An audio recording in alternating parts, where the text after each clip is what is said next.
네, 안녕하세요. 면접 강사 은빈쌤입니다. 반갑습니다.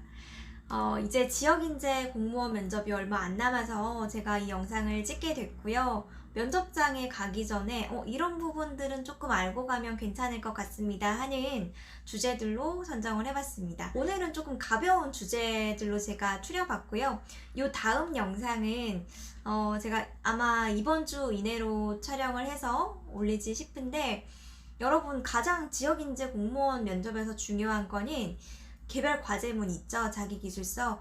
이 부분을 조금 잘 쓸 필요가 있습니다. 그리고 이번에 공개가 됐죠. 1번 주제 경험형, 어떤 부처에서 일을 하고 싶고 어떤 업무와 정책에 관심이 많으며 이런 부분들을 잘 할 수 있는 그동안의 역량들, 어떤 경험들을 가지고 있는지를 기술하라고 질문을 사전에 공개를 했습니다. 그래서 이런 부분들은 어떤 식으로 작성을 해야 되고, 또 과거에 합격을 한 우리 선배님들은 어떤 식으로 작성을 했었는지를 다 공개할 테니까 구독해 놓으시고요. 알림 설정 하셔서 면접 전에 꼭 꿀팁 얻어 가시길 바라겠습니다. 자, 그러면 오늘 배워볼 주제부터 공개하고 지금부터 시작해 볼게요.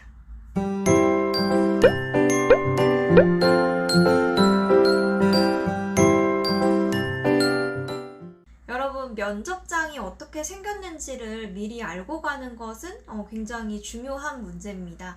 왜냐면 미리 알아야지만 내가 사전에 연습할 때도 이미지 트레이닝도 조금 해보고, 또 면접장 들어가서 내가 어떤 위치에 서서 인사를 하고 어디서 어떻게 평정표를 드리고 이런 동선 같은 것도 사전에 계획해 보실 수가 있기 때문에 이런 부분들은 좀 알고 가시는 게 중요하다고 생각해서 이걸 좀 알려드리려고 합니다. 그리고 많은 학생들이 저한테 이미 책상은 놓여져 있나요? 시계는 있나요? 이런 것들을 많이 물어보더라고요. 어떻게 보면 되게 사소한 부분이기도 하고 또 중요하지 않게, 좀 대수롭지 않게 여길 수도 있지만 이런 부분까지 다 철저하게 준비를 하는 학생이 또 합격과 가까워지겠죠. 자, 그러면 면접장 어떻게 생겼는지 사진부터 좀 보여드리고 설명 이어서 해드릴게요. 이 그림은 작년에 면접 봤던 학생이 저한테 보내준 그림입니다. 이 그림처럼 면접관하고 지원자 사이의 거리는 꽤나 가까운 편이에요. 그리고 이번 공고문에도 나와 있듯이 2m 정도 되는 거리라고 생각하시면 될 것 같습니다. 그리고 따로 지원자의 책상이 마련되어 있거나 그렇지는 않고요. 지원자의 전신이 다 보이는 상태로 면접을 진행한다고 생각하시면 될 것 같습니다. 그리고 여러분 공고문 아마 다 확인하셨을 거라고 생각은 하는데 좀 꼼꼼하게 읽어보셔야 돼요. 순번에 따라서 대기 시간이 좀 많이 길어질 수 있거든요. 그래서 간단하게 좀 먹을 수 있는 초코바 이런 간식거리 있죠. 그런 거나 아니면 물 같은 거 좀 챙겨서 가실 필요가 있거든요. 그래서 그런 게 없으면 여러분 너무 좀 어지러울 수도 있고 또 장시간 대기하는 게 힘들 수 있으니까 꼭 챙겨 가시길 바랍니다. 여러분, 면접장에 가시게 되면은 대기 장소에서 평정표 2장을 작성을 하시게 될 텐데요. 이 2장의 종이와 함께 5분 스피치 메모가 끝나면 5분 스피치 메모한 그 용지까지 총 3장의 종이를 가지고 직접 면접장으로 들어가시게 될 겁니다.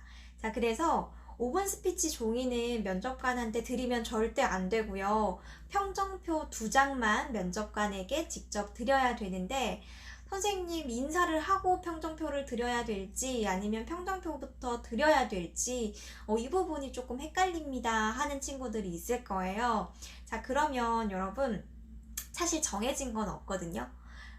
저는 인사를 하고 평정표를 드리는 게 조금 더 괜찮다라고 설명을 하기는 하는데, 들어갔는데 갑자기 면접관이 손을 내밀고 있을 수도 있는 거고, 평정표를 달라고, 아니면 평정표 빨리 주세요, 평정표부터 주세요, 이렇게 할 수도 있는 거라서 막 딱 정해놓고 들어가기는 힘들 것 같아요. 그래서 면접관이 좀 시키는 대로 하시면 될 것 같고요. 만약에 들어가자마자 면접관이 평정표 주세요 라고 한다면 네, 평정표부터 드리겠습니다 라고 말씀드린 다음에 다가가서 평정표 2장을 건네면 돼요. 자, 그런데 조금 센스 있는 친구들은 면접장 들어가기 전에 이 평정표의 방향을 면접관 쪽으로, 그러니까 면접관이 보기 편한 쪽으로 좀 돌려놓고 그렇게 드리겠죠. 그래서 아무튼 이런 부분까지 좀 신경을 쓰시면 좋을 것 같고요. 자, 그러고 자리에 돌아와서 앉기 전에 인사를 드리고 착석을 하시면 되고, 혹은 들어가서 별다른 사인이 없다면 의자 옆으로 가셔서 준비한 인사 멘트 인사해 주신 다음에 바로 자리에 앉으시면 안 되겠죠. 평정표를 드려야 되니까 평정표 드리겠습니다 하고 다가가서 건네고 자리에 착석해 주시면 됩니다. 이런 식으로 아직까지도 면접을 앞두고 있는데 평정표를 면접관한테 드리는 걸 잘 모르는 친구도 있긴 하더라고요. 그래서 이 내용을 준비해 봤고요.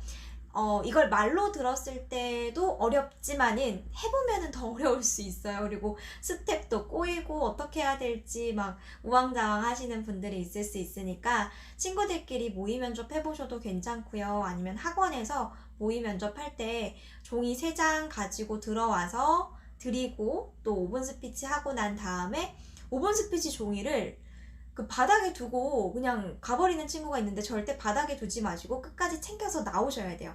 알겠죠? 이 부분 꼭 주의하셔서 면접 보셨으면 좋겠고, 또 이걸 알려드리는 이유가 이게 시작할 때 초반에 일어나는 거기 때문에 이때 뭔가 좀 잘 안 되면 뒤에도 긴장해가지고 더 면접이 잘 안 될 수 있기 때문에 초반에 좀 잘 흐름을 만들어 주시는 게 중요할 것 같습니다.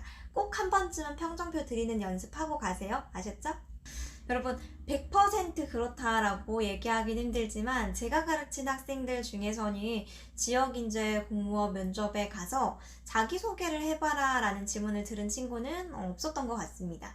왜냐면 여러분 할 게 되게 많아요. 거의 대부분 의자에 착석하자마자 면접관들이 네, 준비한 5분 스피치 들어볼게요. 이것부터 아마 시작한다고 생각하시면 될 것 같습니다. 그렇다면 자기소개는 만들지 않아도 괜찮나요? 라고 물어보는 친구들이 많을 텐데 그렇지는 않아요. 왜냐면 자기소개의 내용은 대부분 나의 강점으로 만들잖아요. 나의 어떤 자랑거리. 그런데 꼭 자기소개를 묻지 않아도 여러 가지 질문에 이 답변만 좀 잘 만들어 놓는다면은 쓰임새가 굉장히 많거든요. 예를 들어서 여러분의 장점을 물어볼 수도 있는 거고, 아니면 본인을 우리가 꼭 뽑아야 하는 이유가 뭐냐, 뭐 여러 가지 질문에 자기소개 만들어 놨던 내용들을 활용할 수 있는 그런 활용도가 굉장히 높기 때문에 자기소개를 만들지 마세요 라고 얘기하는 것은 절대로 아닙니다. 그러니까 준비 잘 해서 어느 하나 부족한 구석 없이 좀 철저하게 답변을 잘 만들어 가신다면은 면접 잘 보실 수 있을 거라고 생각하고요. 자, 그러면 여러분 오늘은 여기까지 하고요. 다음 시간은 아까 제가 초반에도 얘기했듯이 개별 과제문 어떤 식으로 작성하는지 제가 꼭 영상 촬영해서 업로드 해보도록 하겠습니다. 조금만 기다려 주시고요. 다음 시간에 뵐게요.